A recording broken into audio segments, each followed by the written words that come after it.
여러분 한 주일간 안녕하셨습니까? 우리가 지난주부터 이제 부활에 관해서 이야기하고 있는데요. 지난주에는 저희들이 예수님의 그 부활하신 무덤, 빈 무덤으로부터 그 부활의 증거를 저희가 얻을 수 있다. 이게 첫 번째 말씀을 드렸고요. 오늘은 이제 두 번째 부활의 증거들 두 번째 시간인데, 오늘은 바로 이 부활을 믿었던, 부활을 직접 목격했던 예수님의 제자들의 삶에서 그 부활의 증거들을 저희가 찾을 수가 있습니다. 자, 여러분 다 같이 한번 고린도전서 15장 3절부터 8절에 있는 말씀을 한번 보시기 바랍니다.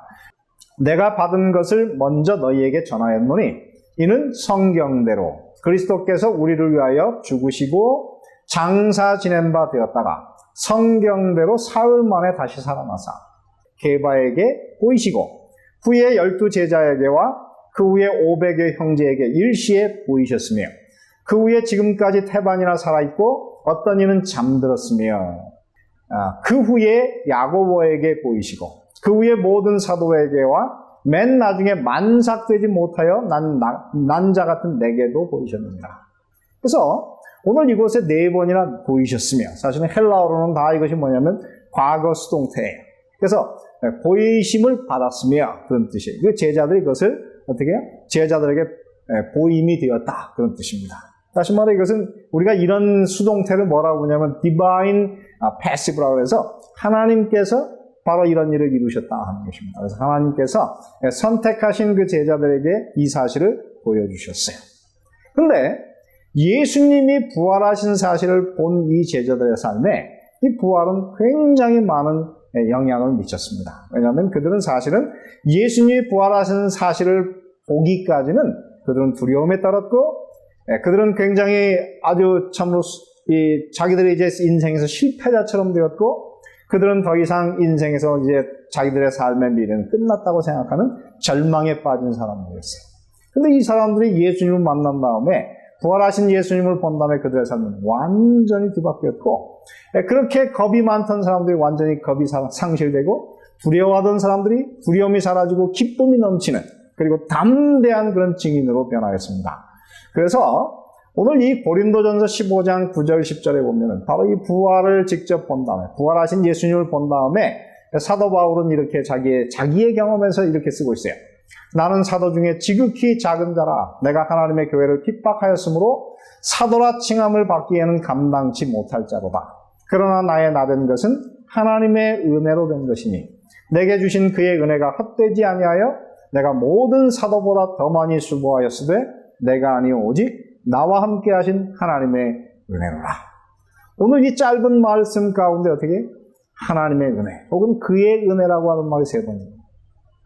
사도 바울은요, 예수님을 만난 다음에 그의 삶을 하나님의 그 놀라우신 은혜 가운데 살게 됐어요. 그런 그의 삶에서 불평하지 않았어요.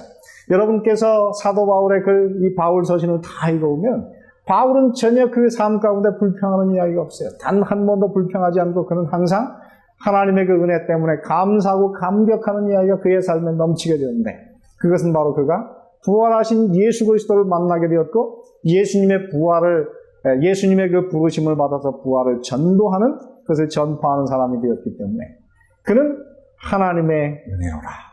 그리고 그는 모든 사도보다 더 많이 일하였지만 그것 때문에 그는 조금도 그가 자랑하거나 교만하지 않았어요. 왜냐하면 나와 함께 하신 하나님의 은혜라고 했기 때문입니다. 그렇습니다. 오늘 우리의 삶 가운데 말이죠, 부활하신 예수님을 만났다. 그건 어떤 것입니까? 우리의 삶을 완전히 뒤바꾸는 위대한 사건이 될 것입니다. 그리고 예수님의 제자들 중에 12 사도가 이제 그 부활을 전하다가 예루살렘에 있는 그 대제사장들과 그리고 산헤드린 공회 회원들에게 이 말씀을 전하지 못하도록 그들이 협박을 받았습니다. 그런데 사도행전 4장 19절 20절에 보면 이렇게 썼어요. 베드로와 요한이 대답하여 가로되 하나님 앞에서 너희 말 듣는 것이 하나님 말씀 듣는 것보다 옳은가 하노라. 우리는 보고 들은 것을 말하지 아니할 수 없다. 예수님의 이 제자들이 말이죠, 그 당시에 그 예루살렘을, 이 유대 나라를 통치하는 최고의 지도자들 앞에 그러더니 전혀 겁을 먹거나 그들이 왜소하거나 그들이 주눅들지 않았어요. 오히려 그들 앞에 당당히 뭐라고 했습니다? 너희 말 듣는 것이 하나님 말씀 듣는 것보다 옳은가 한번 생각해봐라. 그런 날 뭐라 그랬냐면, 그렇게 그들이 당연하고 그들이 그렇게 담대할 수 있었던 것은 그들이 바로 예수님의 부활을 보고 들었기 때문에, 그가 보고 들은 것을 말하지 아니할 수 없다. 오늘날 이 법정에서 말이죠, 생명을 무릅쓰고 많은 사람들이 증언을 해요. 증인으로 서는데 그 이유는 무엇입니까? 정말 중요한 사실을 보고 듣게 되면 사람의 본성 속에는 그것을 나가서 말하지 않을 수 없는 그런 마음속의 어떤 그 의무감, 어떤 그런 당연함이 우리 마음속에 생기게 되는 것이죠. 예수님의 제자들은 바로 예수님의 부활을 그들이 보았기 때문에 이 위대한 사실들을 말하지 않을 수 없는 그런 삶을 살게 되었던 것입니다. 오늘 제가 여기 사진을 한 장 보여드립니다. 이 사람은 리 스트로벨이라고 하는 사람이에요.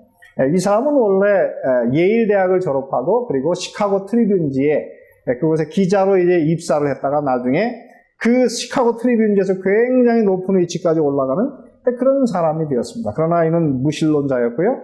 그런데 그의 아내가 그 당시 시카고에 있는 윌로우 크릭 커뮤니티 처치의 교인이 되게 됐어요. 그래서 이 교인이 된 다음에 이분이 예수님을 정말 사랑하는 사람이 되었고 점점 예수님에게 깊이 빠져가는 것을 보면서 이 무신론자인 이 리스트로벨은 굉장히 마음속에 괴로움을 당하게 돼요. 내 아내를 어떻게 이 거짓 믿음에서 뽑아낼 수 있을까? 그러다가 그가 어떻게 하느냐면은 성경에 나오는 예수님을 믿는 것은 가짜다. 특별히 예수님의 그 부활은 믿을 수 없는 사실이다. 이것을 입증하기 위해서 그가 이제 결심을 하게 됩니다. 사실은 그래가지고 이제 이 사람이 그 책 이름을 뭐라고 쓰냐면 The Case for Jesus 이런 제목으로 썼어요. 그리고 나중에 이 사람은요 굉장히 유명하게 돼가지고요 케이스 시리즈라고 하는 책을 여러 권 냈어요. 이 사람이 낸 책인데요. 그 중에 가장 유명한 책이 바로 뭐냐면 The Case for Christ. 이것을 한국어로 번역한 것이 뭐냐면 예수는 역사다라고 하는 책이에요. 그래서 이 사람이 이제 그 아내를 이제 말하자면 그릇된 신앙에서 건져내기 위해서 예수님은 믿을 수 없는 것, 그리고 예수님의 부활은 믿을 수 없는 것이라고 하는 사실을 입증하기 위해서 미국에서 이제 여러 사람들을 만나게 돼요. 어떤 사람을 만나느냐면 어떤 사람은 이제 고고학자였다가 나중에 성경에서 예수님을 만난 다음에 신부가 된 사람. 그 다음에 이제 그 당시에 이렇게 뭔가 환상을 봤다고 하는 사람들의 그 정신 상태를 분석하는 그런 정신과 의사, 심리학자, 그리고 예수님의 부활을 믿지 않는 의사들, 뭐 여러 사람을 만나가지고 다 이제 그 사람들에게 인터뷰를 하고 내용을 다 모은 다음에 이 사람이 그걸 어떻게 하느냐면 다 정리해서 자기 사무실에다 그걸 다 정리한 다음에 다 붙여놓고 이제 이것을 이제 그가 입증하기 시작하는데 그가 그러는 중에 자기 아내가 침례를 받고 그리스도인이 되고 그러다가 사랑하는 아들이 태어나고 근데 그 아들이 정말 자기를 너무 정말 진실하게 자기를 신뢰하는 모습을 보면서 마음에 동요가 생기기 시작해요. 그러면서 이제 그 모든 증거들을 쫙 붙여놓고 그가 이제 연구를 하면 할수록 예수님은 실제적인 인물이다. 예수님은 부활하신 것이 틀림이 없다는 쪽으로 그 마음이 돌아서게 돼요. 그래가지고 그가 낸 책이 뭐냐면 The Case for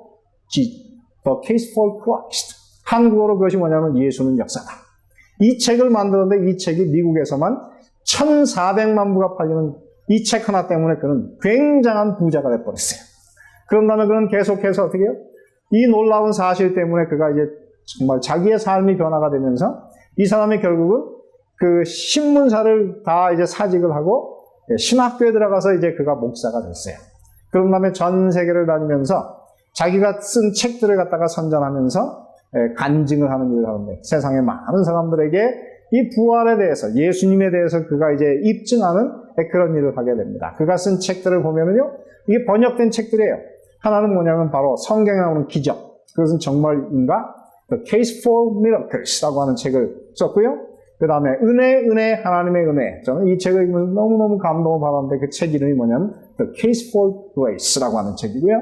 그 다음에 마지막으로 그가 쓴 책이 뭐냐면 창조는 과연 역사적인 사실인가. 사람들이 이 사람이 쓴 그 책을 보다가 그 밑에가 뭐냐면 만약 다윈이 오늘날 살아있어서 이 책을 읽었다면은 그는 종의 기원 혹은 그가 이제 말하자면 진화론을 쓰지는 않았을 것이다. 이렇게 하면서 그 책을 썼습니다. 그래서 이 책이 말이죠, 전 세계 많은 사람들에게 예수님의 부활을 입증하는 아주 참 훌륭한 책으로 쓰여지고 있는데요. 그 책을 이제 이 사람이 뭘로 만들었냐면 영화로 만들게 되었어요. 그 영화 이름이 뭐냐면 예수는 역사다. 그런데 한국에서도 이 영화가 상영이 돼가지고 많은 사람들에게 감동을 끼쳤다 그럽니다. 근데 한 사람이 이 영화를 본 다음에 거기다가 이렇게 평을 냈습니다. 제가 이 평을 읽으면서 참 감동을 받았는데, 예수는 역사다. 관람 후기부터 이야기하자면 개인적으로 정말 감동적으로 봤다. 기도를 하는 장면이 나올 때마다 왜 자꾸 눈시울이 붉어지고 가슴이 먹먹해지던지. 나는 하나님의 존재를 이미 믿고 있지만 팩트를 중시하고 개인적인 데이터를 바탕으로 한 마케팅을 하고 있는 사람이라 그 누구보다도 이성적인 사고를 하는 사람이라고 생각하기 때문에 더 몰입해서 볼 수 있었던 것 같다. 이렇게 영화평을 쓰고 있습니다. 그렇습니다. 오늘날 많은 사람들이 정말 양심적으로 진실하게 이 성경을 읽고 과연 이것이 역사적인 사실을 입증해 보려고, 정말 그것을 증명해 보려고 한다면 많은 사람들은 그들이 양심적으로 예수는 역사적인 인물이고 그가 역사적으로 진짜 부활하신 사실을 믿을 수밖에 없는 그런 결론에 도달한다고 하는 것입니다. 그러므로 오늘 이 말씀을 함께 대하시는 여러분, 오늘 이 말씀을 통해서 여러분의 삶에 부활하신 예수 그리스도를 오늘 이 시간 만나시게 되기를 바랍니다. 그 다음에 마지막 세 번째 보면은요, 오늘 그러면 예수님을 믿는 우리의 삶은 어떻게 되어야 하는가? 오늘 여기 보면은 바로 지금 믿는 그리스도인의 삶의 증거가 있다고 하는 것입니다. 그 다음에 이 사람이 이런 글을 하나 썼어요. 여러분 한번 이 글을 한번 잘 보시기 바랍니다. 인도의 종교들은 수천 년의 세월이 흐르도록 사람들로 하여금 땅을 개간하고 집을 짓고 늪지를 메우고 댐을 건설하도록 자극하지 못했다. 그런데 그 다음에 이렇게 썼어요. 그러므로 우리는 그리스도 교회가 칭송을 받아 마땅하다는 것을 인정해야 한다. 교회는 세계 도처에서 인간의 짐을 덜어주려고 노력해왔다. 교회가 인간을 자극하고 이끌었던 힘의 근원은 바로 예수 그리스도의 부활이었다. 오늘 이 사람이 이 세상을 움직인 가장 위대한 힘이 무엇인가? 그거는 바로 교회라고 하는데, 그럼 이 교회를 그렇게 세상을 선동하는 그 힘, 제일 앞자리에 이 교회를 세우게 된 그 근원이 뭐라고요? 바로 예수 그리스도의 부활이었다고 하는 것입니다. 왜 그렇습니까? 이 부활이라고 하는 사상을 믿게 되면요, 우리의 생각과 우리의 세계관이 변해요. 어떻게 변하나요? 고린도서 4장 8절부터 10절에 보면 이렇게 쓰고 있습니다. 우리가 사방으로 우겨쌈을 당하여도 쌓이지 아니하며 답답한 일을 당하여도 낙심하지 아니하며 핍박을 받아도 버림받지 아니하며 거꾸러뜨림을 당하여도 망하지 아니하고 우리가 항상 예수 죽인 것을 몸에 짊어짐은 예수의 생명도 우리 몸에 나타나게 하려 합니다. 사도 바울의 삶 가운데 그의 삶을 그렇게 끊임없이 주를 위해서 일하게 한 힘이 무엇입니까? 부활의 생명, 예수의 생명이 그의 몸에 나타나게 하려고 하는 것이에요. 바로 그래서 저는 이 장면을 생각할 때마다 그리스도인의 정신이 무엇인가? 그것은 바로 오뚜기와 같은 것이다. 아무리 사방에서 그를 때리고 넘어뜨리지만 그는 어떻게 해요? 그 압력이 지나고 나면 그는 다시 제대로 제자리에 섭니다. 그것이 바로 오뚜기의 정신이고 그게 바로 부활의 정신입니다. 오늘 여러분이 예수님을 만나면 어떤 일이 벌어지나요? 부활한 예수님을 여러분의 마음속에 모시는 순간에 여러분의 마음속에 세상 그 무엇으로도 꺾을 수 없는 불굴의 도전 정신을 갖게 됩니다. 그리고 죄와의 싸움에서 승리하는 그런 능력을 갖게 됩니다. 그리고 다시 오실 예수 그리스도를 바라보는 희망 가운데서 살게 되고, 오늘 시간이 없어서 다 이야기하지는 못하지만 세상에 줄 수 없는 기쁨을 이 부활 신앙이 여러분의 삶 가운데 가져다가 주게 될 것입니다. 오늘 여러분의 삶에 이 위대한 꺾을 수 없는 부활의 정신을 가지고 사시지 않으시겠습니까? 오늘 바로 예수님을 받아들이면 그 부활의 신앙이, 부활의 능력이 오늘 여러분의 삶을 이렇게 바꾸어서 바로 내루가 찬탄한 그런 부활의 정신 속에서, 부활의 승리 속에서 살아가게 될 것입니다. 감사합니다.